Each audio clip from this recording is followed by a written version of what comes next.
asalaamaaleykum ñu ngi nuyu bépp auditeur u Rewmi FM ñi nga xamante ni ñoo taamu rajo bi di Rewmi FM Dakar 97.5 di ko déglu saa su ne rawatina seen émission sociale toute la ville en parle samedi bu jot 10h jàpp 11h ngeen ci ànd ak Ndeye Comba Moreau tey ji seen émission sociale toute la ville en parle dalal vice-président bu ONG Jamra ñu fas yéene waxtaane coow li nga xamante ni fan yi moo daal di am kile di Mame Mactar Gueye gis ngeen ni dafa daal di occuper actualité bi li ko waral gis ngeen coowal ñi fi yëkkati ne nañ sax légaliser utilisation wu chanvre indien ñu koy wax yamba ci wolof avortement médicalisé fan yi nag ñuy attaqué Jamra ci côté bu ne wàllum homosexualité am na sax ñuy tuumaal naan Mame Mactar Gueye ci ay jamono doon na fi séddale ay préservatif di ko joxe mbirum rangu mi nga xamante ni tamit mi ngi koy taqal ci yu bari médiation yu bari yi nga xamante ni Jamra mi ngi koy def ak yeneen ponk yoo xamante ni soxal na actualité bi daañu ko waxtaanee ak kile di Mame Mactar Gueye nekk vice-président bu ONG Jamra ñu lay nuyu di la dalal jàmm. Mame Mactar waaw d'abord foog ñu jéggalu mbokku auditeurs yi ci retardu démarrage émission bi loolu nag du fotu réew mi du fotu soxna Ndeye Comba. yàlla dafa dogal man maa fàtte ne ndekete ñoom toxu nañu nekkatuñu ancienne piste Cheikh Béthio ñu ngi fi Sodida alors dama mujj dëpp nag ñëw alors maa ngi jégalu ci retard bi di am yaakaar ne laaj ak tontu bi ma fas yéene seq ak soxna si ñun ñëpp daañu ci jëlee njëriñ incha allah. voilà ñuy kontaan bu baax depuis 2012 ba léegi heure suñ la soxlaa nga daal di teew ñu lay remercier ci sa disponibilité bala ñuy commencer sax am na benn internet wala auditeur lu ma laaj mu ne ma laajal ma Mame Mactar Gueye moom ci ban ONG Jamra la bokk parce que ONG Jamra xam nañ ni dafa tas nekk ñaar moom nag dafa bëggoon nga leeralal ko mu xam Mame Mactar Gueye ci ban Jamra la bokk parce que actuellement Jamra am na ñaar am na bu Bamar Gueye ak bu ñoom Mame Mactar Gueye imam Massamba Diop et tout mu bëggoon nga leeralal ko. bon ONG Jamra tasul man maa demandé pour ñu def scission à l'amiable bureau exécutif bi nangul ma ko ki nga tudd léegi Bamar moo nekk fële Bourguiba di toppatoo yow muy toppatoo sa frère la Bamar Gueye waaw suñ ñaari bàyyee bokk ndeeg bàyyi alors man nag ñoom imam Massamba Diop ñoom imam Moustapha ñoom it Adama Niang et cetera ñu daal di fas yéene doxal li fi Abdou Latif Gueye bàyyi woon c'est-à-dire ONG islamique Jamra pour fu ñu tooñee l'islam muy góor jigéen ñi ñu dal seen kaw franc-maçon yi ñu dal seen kaw ku fi bëgg a daganal yamba ñu dal seen kaw ñun ci loolu la ñu ne yow sa waaye comme que moom mu nga ca leneen bon maa ngi koy ñaanal ngelawu jàmm waaye ñun ñoo demandé scission bi kon nag du éclater comme ni ko gars yi waxee ñu man maa demandé ne nañ ko dog ci digg bi comme que ñun saa wu ñu nekkee di xeex ak franc-maçon mu xas ñu bu ñu yëkkatee ay kàddu dal ci kaw góor jigéen yi mu xas ñu ak yeneen yoo xam ne moom la fi Latif bàyyi woon nag ma ne comme que il ne se retrouve pas dans notre combat nañ ko yeewi mu dem voilà kon moom bosam nu mu tudd nee na ONG Jamra rek waaye ñun ONG islamique Jamra yéen léegi yéenay ONG islamique Jamra voilà. Imam Massamba et tout ça tout observatoire de veille et de défense voilà loolu coalition la waaw c'est une coalition boo xam ne sëñ Mansour Sy moo ñu ko xelaloon ñu créé ko en 2013 mu fédéré Jamra daayira Oustaz Aliou Sall yi ak yeneen daayira ahlul bayti bu ñoom Baye Dame bu surtout Seydina Limamou ak yeneen kuréel kooku coalition la voilà Jamra nag bokk na ci coalition bi ñu di ko wax observatoire de veille et de défense des valeurs culturelles et religieuses en abrégé Mbagne Gadji. xanaa Bamar Gueye dafay lekk xaalisu franc-maçon yi wala trafiquant de drogue yi wala góor jigéen ñi ba tax ngeen jël rek ngeen daal di dog Jamra rek yéen féetee na la yokk ca islam waaye daal la ma ca moom xanaa dafa am fond yi na war daal en tout cas daal saa wu ñu jotee ak lobby yi mu dal suñu kaw Alioune Tine laa fi joteloon parce que xam nga moo fi lijjantiloon góor jigéen boobu ñuy wax Pambay utal ko ay visa ak yooyu mu dem man ma dal ci kawam Alioune Tine porté ma plainte moom mu jàppale Alioune Tine dal suma kaw def déclaration ne la ma wax kenn santuma ko ñu daal di fa jógee Sam Bézil benn cinéaste israélo américain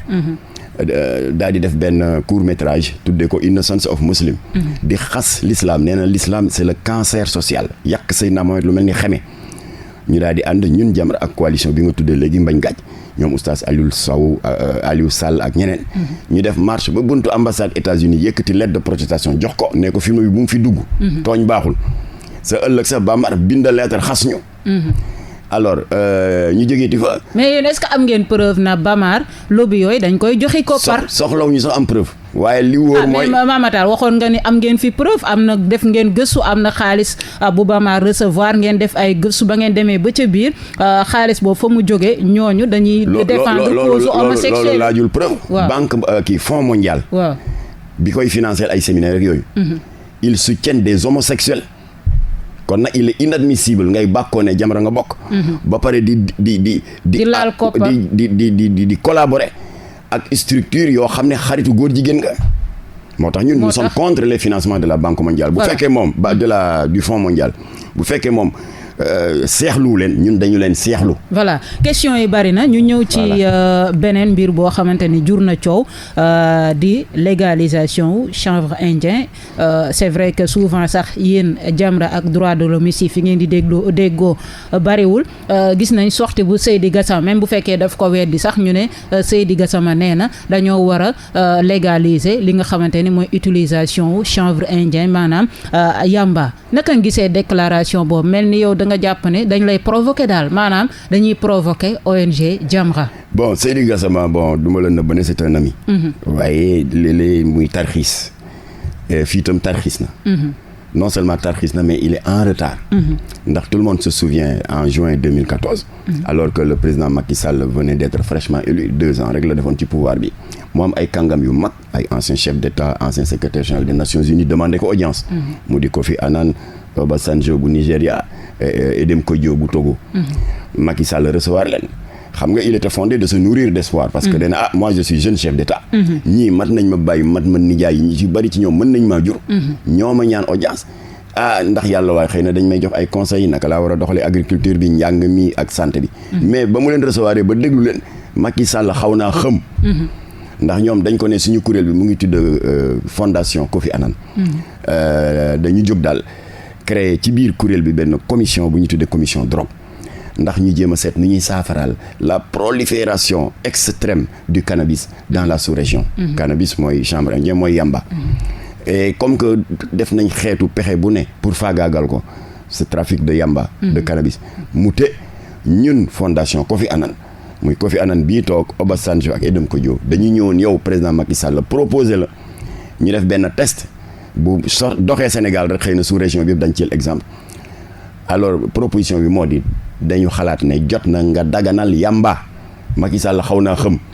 léegi nag waa Jamra jóg dañuy def marche dañ koy tontu. mag ma ne bu leen waxagum parce que Macky tontoogu leen.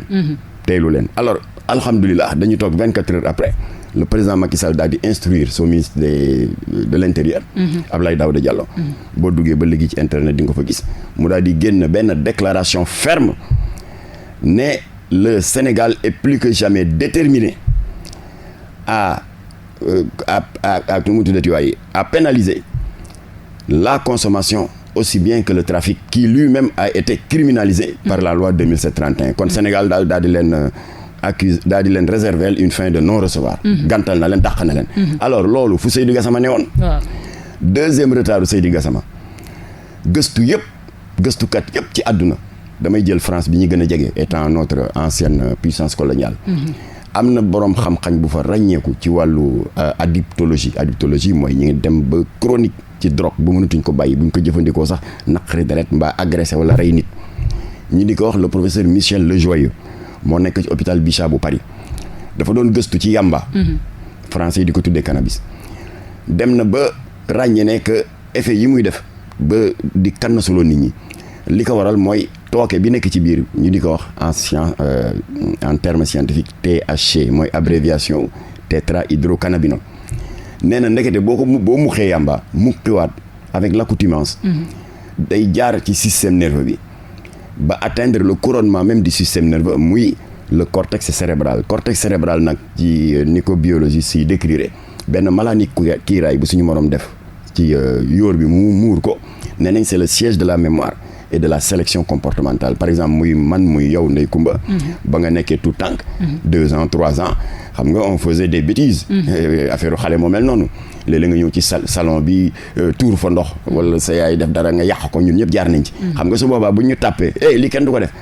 alors professeur Lejoyeux nee na cortex bi moo koy enregistré ñu dem ba dëgër dugg école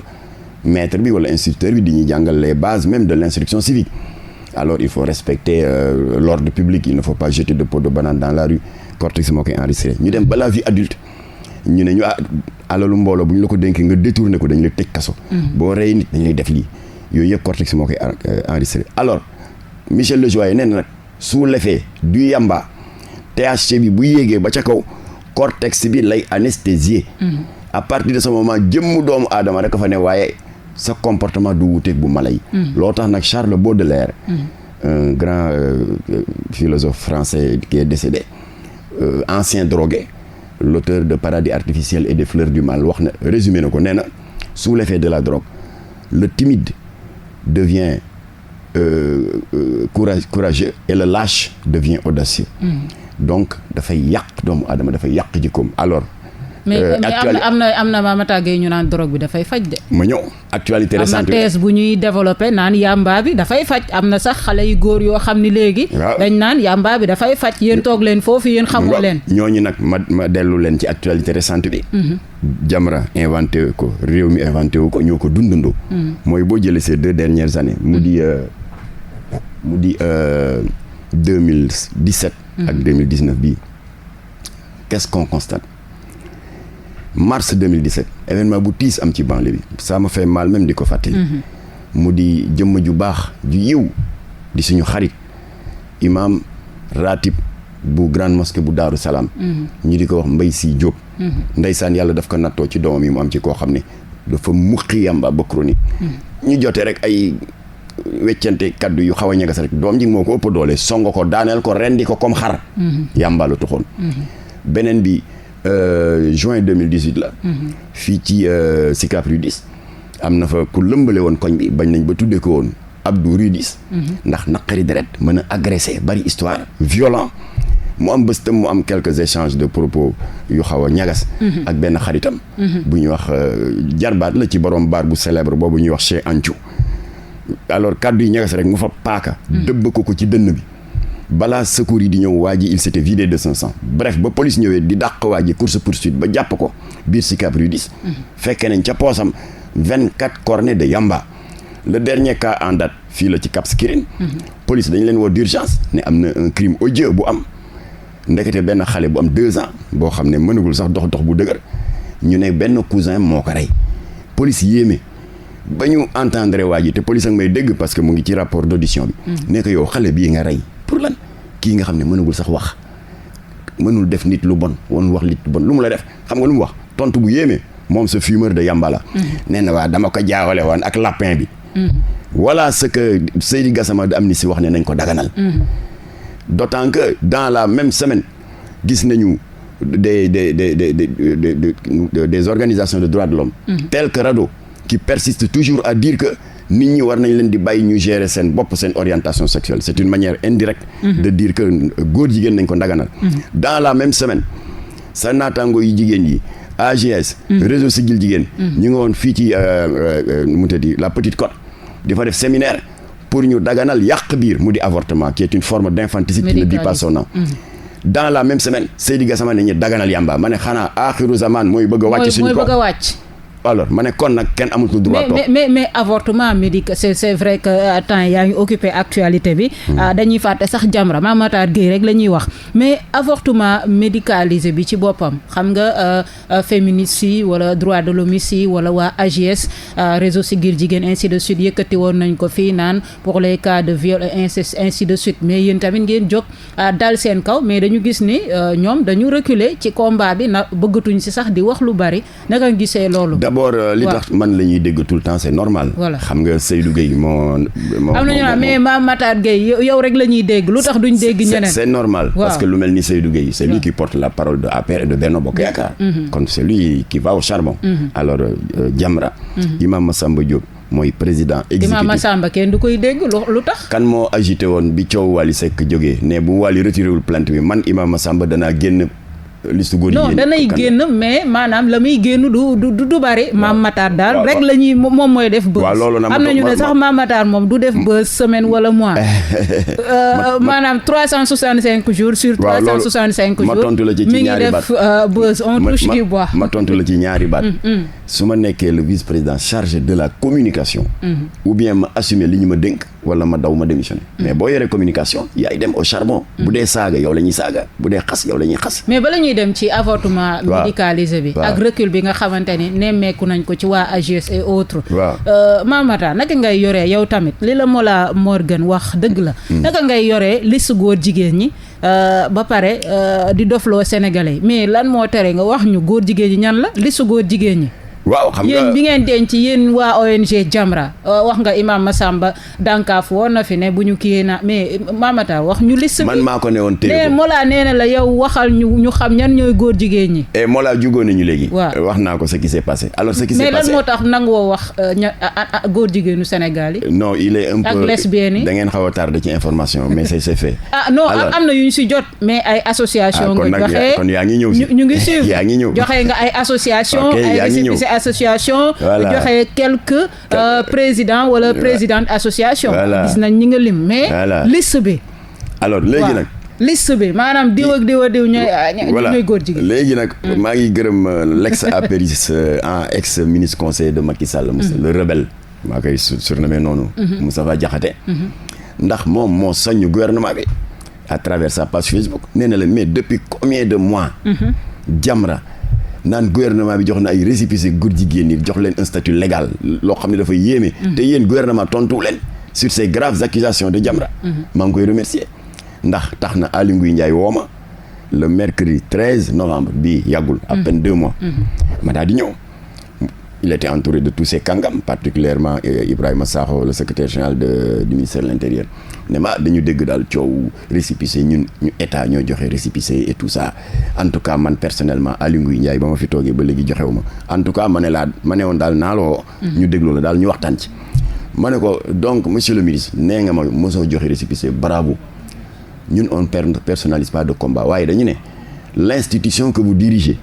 qui s'appelle ministère de l'intérieur du Sénégal ci nguur Ablaye Wade joxe na juróom-ñeenti récépissé góor jigéen ak lesbienne on a les preuves. récépissé yi jógee na 9 léegi on en est à 16 kon yéen seen régime joxe na ci 7. ça fait 16 ce qui est un scandale parce qu'on ne peut pas comprendre un état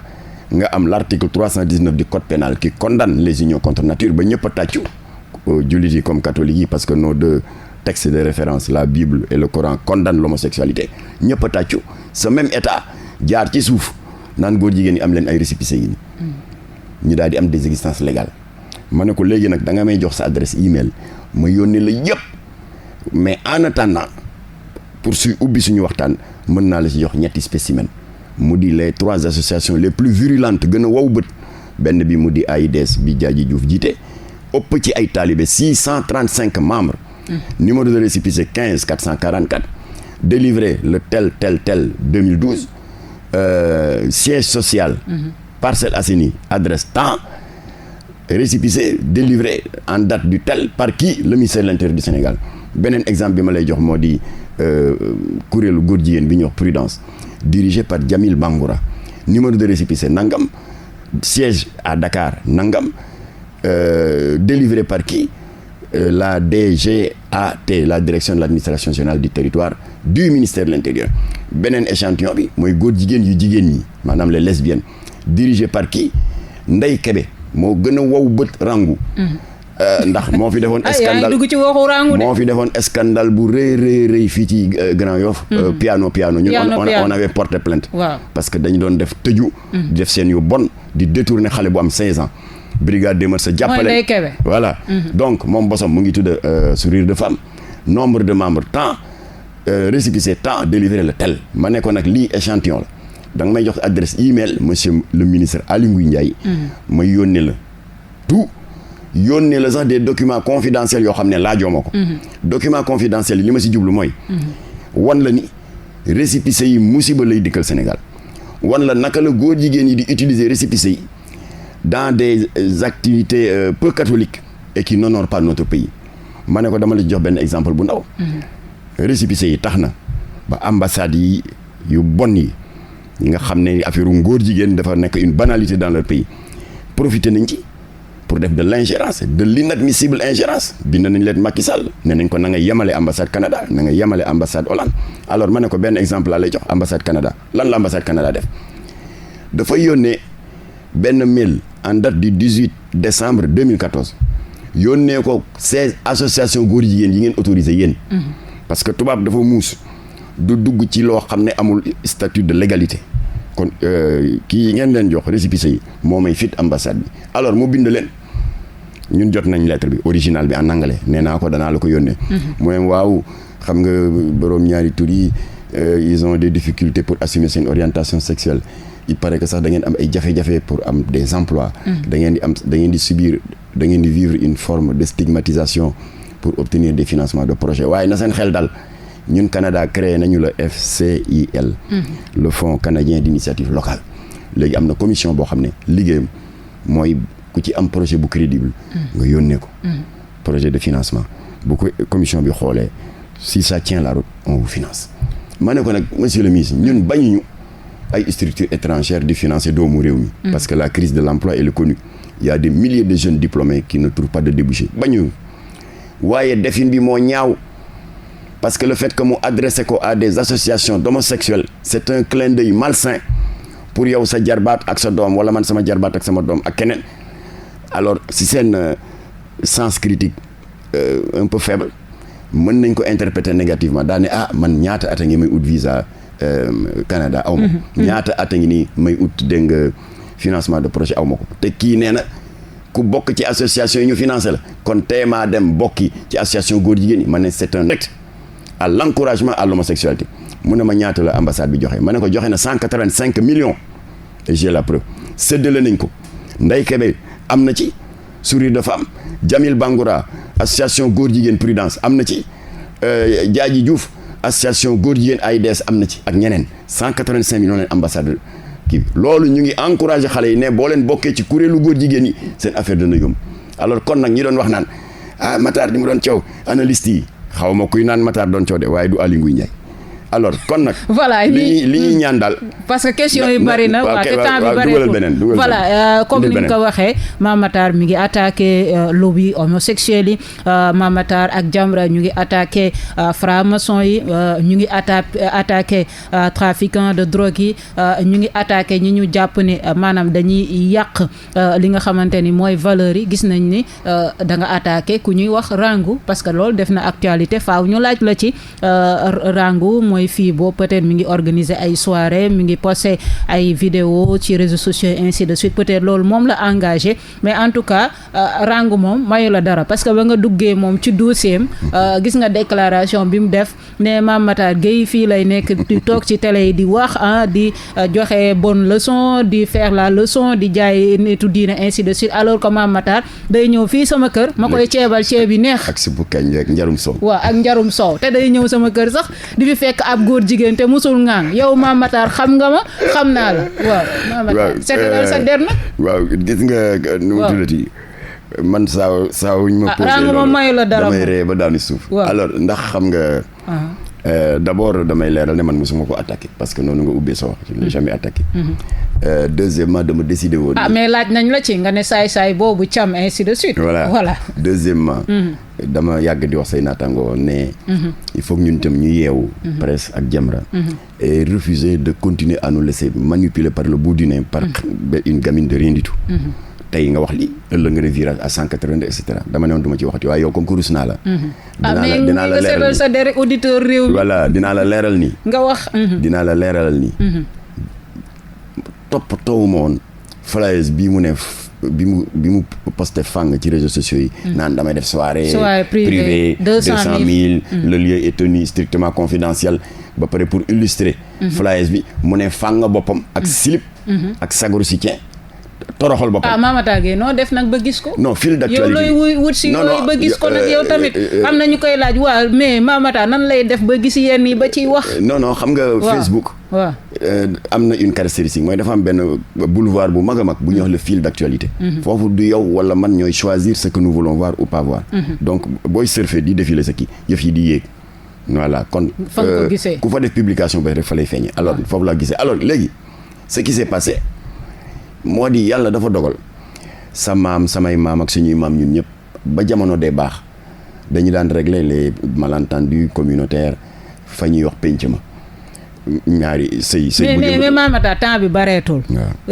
tey am na yeneen question yu fi nekk foog nga tontu ci. Rangou la mu wax dëgg la wala dëgg. alors léegi nag ba mu yégee ne. da ngay dem këram di fa lekk ay ceeb wala lan. ma ñëw ba mu yégee ne nag porté nañ ko plainte. waaw ci la mer. waaw ca ngoon nga mu def vidéo. paa bii di wax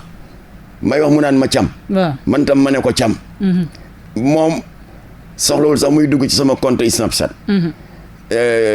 kii Instagram lan la fay wut koo xam ne yow doo jóge suma kër fii lay ñëw ma di ko ceebu jënal. waaw di ko suppu kànjal. njarum soow. ba pare di ko présenté samay copain góor jigéen. te du wax dara ma ne ko soxna si am nga ñaari plainte léegi. benn bi mooy bi ma jëkkoon wax outrage public aux bonnes mœurs article 318 du code pénal léegi am nga deuxième plainte pour diffamation et injure publique alors bu ko defee nag 24 heures lañ ci teg rek pour wane la comédien ak yàpp nit ñi. mu simi yu bonom yooyu sol semblant wala tenue ibaadu ak musóor bu ñuul waaye ba tey weewu jinne yaa ngi ne few rek naan waaw maa ngi jéggalu tonton Matar ak waa Jamra waaw yooyu de réeroo rek la bu ñu bëggee sax bu ma dellu see xeex yi ñuy xeex pour que man sax waxuma Matar waxuma sax tudduma ko sax waaw waxuma ko woon waaye comme que noonu lañ ko gisee colin ya leen naqari woon bàyyi naa colin yi suñu bëggee sax bu ma ñëwee liggéey bii ñuy liggéey di xettali askan wi maa ngi dégg ñu ne dañuy jàppale les veuves des anciens combattants ndax jotaguñu seen ndàmpaay danaa jàpp ci liggéey dégg naa ne itam rey yu bari yi xale yeeg enlèvement d'enfants yi ñu ngi préparé benn caravane danaa ñëw jàpp ci alors ñu tegati 24 heures mu changé waaw attaqué waat nee na liste 11 personnalités yi du dëgg. waaw d'ailleurs man mi sax benn kii sama infoline numéro bi 76 lay commencé. te moom mu nga waxi Sonatel. du dëgg ratatatatat. mais 11 personnalités yi demoon ci soirée Rangou bi ñan la. ma ne ko léegi ñàkk xam. day tax ngay ridiculiser sa bopp. ma ne ko premièrement. waxoo dëgg ne infoline la du moom xamul luy infoline. Infoline c'est une contraction de 2 mots. Information en ligne. En général. Et je prends à témoin mon ami patron du groupe consulting Mbagnick xam na bu baax li may wax voilà parce que liggéey na ci Infoline c'est une plateforme informatique d'un investissement lourd 30 millions 50 millions admettons par exemple mu démarré moom Mbagnick fii Infoline ci groupe bi def publicité nag panneau yëpp ne voilà si vous voulez connaître les activités de groupe de consulting Infoline temps alors boo defee Infoline bi kii wax ak yow du nit c'est un robot informatique naturellement préalablement programmé avec des voix humaines mu ne la bon vous êtes sur le serveur du groupe Promo Consulting si vous voulez des informations concernant le journal qui Rewmi FM appuyez sur 1 si vous voulez des informations sur telle autre activité appuyez sur 2 alors nga daal di bës 1 mu ne voilà Rewmi FM est un journal ayant une équipe jeune etc. Si vous voulez des informations sur Ndeye Comba Moreau appuyez sur 4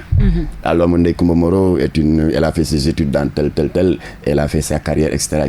Si vous voulez écouter le précédent journal parler appuyez sur 5 donc du nit mooy wax ak yow et c'est cher et c'est coûteux kon moom amul njëgam day kàcc numéro boobu mu joxe du Infoline sagaru numéro ordinaire la bu mu joxe nii rek voilà te bu ñu fàtte ne man te bàkkoo ma ko yàlla dimbali na ma toute ma carrière dama ko passé dans la télécommunication maa ngi jaar ci école bu belge bu tudd institut supérieur d'informatique et de gestion maa ngi mottale sama jàng fii Libreville IAI institut africain d'informatique te frère Abdou Diouf nekkoon fa directeur Mbaye Diouf donc ba ma ñëwee itam foire loolu laa fa mës a liggéey maa créé service informatique bi def naa fa 24 ans Ablaye Wade yóbbuwuma fa daf ma fa fekk rek coppati ma jële ma chef service informatique defal ma promotion ma nekk PCA donc lii laa mës a liggéey de sorte que donte le waxul dëgg du kii nu mu tuddati Infoline parce que amul njëgam mais numéro ba mu joxe ca page ba ne ku bëgg a bokk ci soirée privée bi mën nga woote fii même bu fekkee daf ko annoncé ba noppi jël puce bi dammat ko sànni paxu cabinet ku fa woote te d'ailleurs on l'a testé nous yónni naa 7 gosses 3 yi testé nañu nee nañu day sonné mais kenn jëlul 4 yi ne testé nañu mais day tombé boîte vocale ku fa woote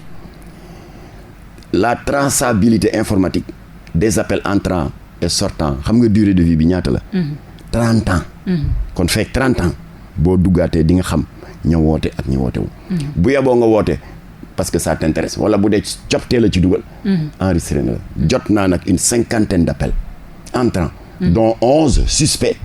mu di ay autorités yu ñàkk fayda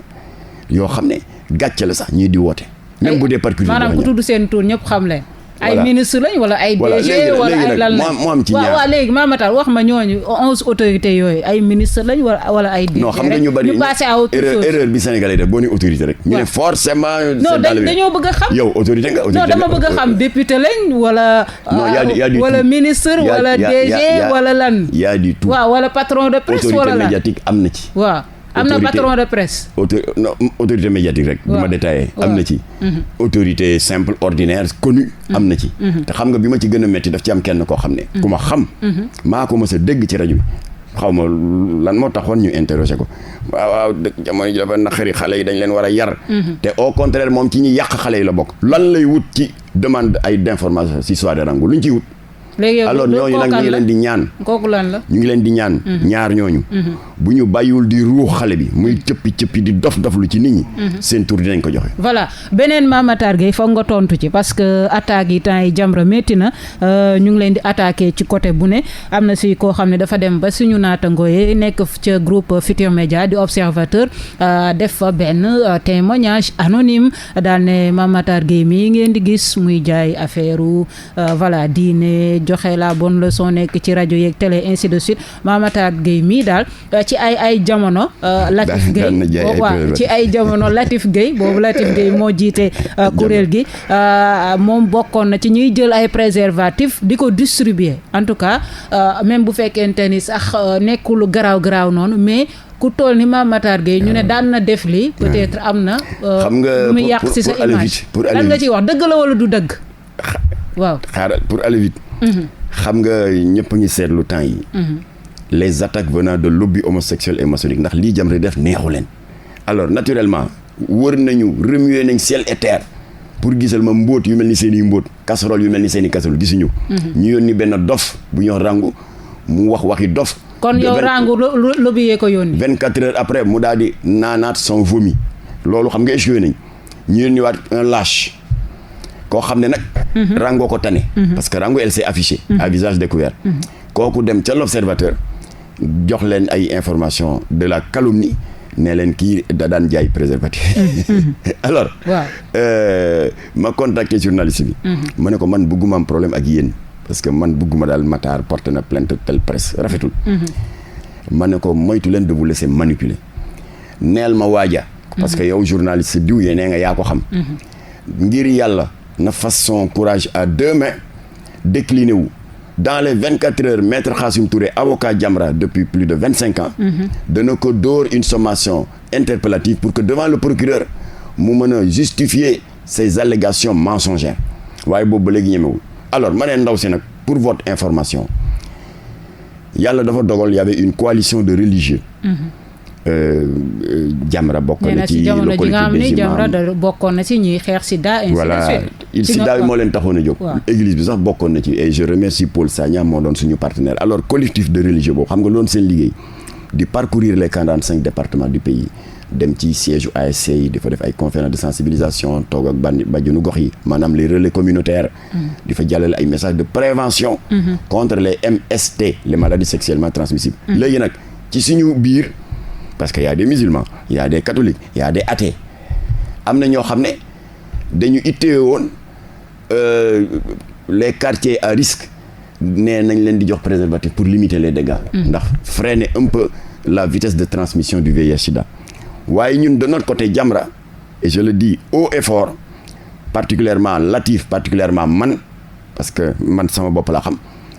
nous avons sans condamner cette démarche bi ma la wax léegi nous avons été toujours favorables à la vulgarisation du préservatif moral c'est-à-dire le bannissement de la fornication et de l'adultère fexe ba dugal ci bopp nit ñi alerte pour ñu bañal seen boppa njaaloo ak infidélité conjugale parce que suñu borom dafa wax ni laa taqrabu zina kon waxul bu leen ko def njaaloo dafa ne bu leen ko sax jege tellement musiba bu ci ne ba nit ñi gëmuñu ko en 83 feebar bu kenn sóorulaalewul am muy une maladie incurable muy sida kon l'histoire donne raison aux écrits coraniques kon ñun loolu la ñu mës a prôné mu di le préservatif moral. yow daal mosoo jël ay préservatif di ko séddale di ko maye wala di ko jox. xaraam fu ma fekk ñu di ko joxe. maanaam ki ko wax daal mënu cee génne preuve. ki ko wax def na lu bon te nga excuse-moi du terme tapet la ndax bu ñemee woon day affiché wu ne man la bu ñu demee tribunal devant le procureur il sera obligé d'apporter des preuves de ces allégations mensongères mais comme que daw na ku daw moom mënoo ci dara. daw toolu xare mënoo ci dara. beneen bi Mame Matar Gueye internautes yi wala auditeurs yi sax ñoo koy laaj c'est vrai dañ naan mais Mame Matar moom kañ lay noppalu Mame Matar bu attaqué wul lobby yi wala mu attaqué ñi nga xamante ni jàpp nañ ni dañuy yàq valeur yi ainsi de suite wala di prôner ay contre valeur Mame Matar Gueye tamit wala Jamra sax plutôt mi ngi daal di def lu ñuy wax médiation maanaam képp ku nekk ci jafe-jafe pour état bi fay la ainsi de suite da ngay gis ni Jamra daf ci daal di dugal loxoom daal di jouer ab rôle médiation am na sax internet yu ñuy wax waaw mais pa bi moom kañ lay noppalu kii xanaa amul vie de famille kii kañ lay noppalu xanaa amul vie de famille mais Mame Matar xanaa ma nga fépp donc médiation bi ci mujj sax temps yi occupé actualité bi de les jàmbaar du Golfe et tout waa Tobago bari na ay cas yu baree bari yoo xamante ni Jamra mi ngi ciy def médiation bari na buñ ko doon lim fii du jeex Jamra ak médiation yi c'est l'occasion de dire que bi ñuy doogee créé Jamra en 83 li ñu taxoon a jóg mooy xeex contre la dégradation des mœurs voilà moo tax temps yi sa naataango je peux la citer Maïmouna Ndour Faye moom laa ubbi woon émission bi dama yëkkati journalu Jamra ma ne ce que les gens ignorent Jamra yeewul rek nekk ONG on était d'abord un journal alors ma ne ko fii ci suuf on a dénoncé le racolage bi am fii ci camp colonel ay kilifa ay député ay ministres ñëw di détourner des étudiantes yàq seen jàng corrompre leen di njaaloog ñoom ñun ñoo ko jëkk a dénoncé bon c'est 10 ans après enfin vers 88 amatul woon 10 ans ci la Jamra am statut d'ONG commencé na di dugg dans le social et l'humanitaire ñu dem ba ci période yi nit ñi gën ñu yaakaar te ñun mënuñu dara dañuy góorgóorlu rek ay sagaru taalibe yu tekkiwul dara lañu daal di ñu yaakaare atte bu dee réeroo dafa am diggante état et une partie de la population c'était le cas de Ama Sénégal état du Sénégal moo leen tooñ ndax daf ko dissoudre et y a pas de plan social état amee leen 3 milliards di leen dawloo ba 2016 bi ñoom ñu ñëw seet si ñu mu bind Macky Sall boole maag premier ministre boole maag Amadou Ba ministre des finances ak Abdoulaye Diouf Sarr qui à l'époque était le ministre de tutelle ba génne nañu 3 chèques de 130 millions ça fait 390 millions sur les 3 milliards yi leen état amel loolu waral également d'autres structures yu mel ni la Sénélec bi nga xam ne Mouhamadou Makhtar Cissé jàppale na ma ba réintégré nañ 493 mu des 187 alors yooyu yëpp buy am gars yi yàqkat yi dañuy dumay lu nee nii rek nga def médiation régler affaire anciens combattants yi nga xam ne c'est en très bonne voie ñu ambassade Arabie Saoudite recevoir na ma pour ñu régler ko ñu dumay lu nee nii rek waaye boo nee rangu rek ñu ne waaw kii day waxee rangu rek lay wax loolu c'est de l'hypocrisie waaw Jamra la muy def wax ko waaye bul si coppati loo xam ne c'est 1/1000 de nos activités parce que c'est le cadet de nos soucis nga jël ko amplifier ko mel ni Jamra ne fait que ça affaire u naafeq la te suñu borom bëgg ko alors léegi fi may jeexale daal moo di réew mi ñun ñëpp a ko bokk lii Jamra di def maanaam xeex contre les contre-valeurs ak yàq suñu doom ak jikko yi du suñu liggéey ñun rek yéen réew mi yéen a ngi ni dugal ci seen loxo parce que lii ngay def bul ko xeeb yee nga ñu bari xëy na soowee nga ñu bari des jeunes qui risquent de tomber dans la dérive waaye nag occasion la aussi état bi ku ci def lu naka suñu noonu dañuy dal sa kaw tudd naa sànq 11 yu ñàkk fayda yooyu dem di woo ci numéro rangu boobu waaye tamit autorité bu fi def lu baax dañ koy wax je viens d'avoir la confirmation que état bi démantelé na un terrifiant réseau de trafiquants de drogue qui s'étalait de Khombole à Joal et mention spéciale à l'ex-préfet de Fissel Badane mu di le préfet Djibril Diallo waxtu bi jeex na Djibril Diallo il a pris des risques énormes parce que dafa exposer sa vie waaye ba mu jëlee tëgg bal le fuyard dafa jam ko dafa alerter tous les centres de santé ne leen am na ku ma gaañ waaye waa ji ñu ngi ko jàppee Xombol muy faju bañ ko jàppee nag ci la ñu remonter la filière démanteler réseau bi yëpp kon nag bu amee une autorité étatique bu def loolu te il n'était pas obligé de le faire dañ koy sargal kon nag Djibril Diallo gàcce ngaalama yal na yàlla jàppale yal na yàlla taxaw te yéen a ngi koy ironiser di ko tuddee Jacques Bauer mais au passé na Jacques Bauer moom dafa boole xarañ ak fitu Jacques Bauer ak inspecteur Colombo kon nag ku Sénégal soxlaa ngi noonu yàlla na yàlla guddal en tout cas ñu kontaan bu baax a baax Mame Matar Gueye di ko remercier ci waxtaan bu am solo bi ak tamit disponibilité bi nga xamante ni am na ko ak presse bi yëpp pratiquement mais particulièrement pour Rewmi FM en tout cas ñu ngi koy remercier bu baax a baax Mame Matar Gueye nekk vice-président bu ONG islamique Jamra di remercier auditeurs yi ak internautes yi nga xamante ni ñooy ànd ak ñun chaque samedi de 10h à 11h di remercier Mamadou Diallo ci wàllum technique bi Ndeye Comba Moreau di leen wax samedi prochain ci beneen émission beneen thème ak beneen invité jaa ngeen jëf. dëkk bi yow mi yenu loo àttanul dëkk bi yow la sa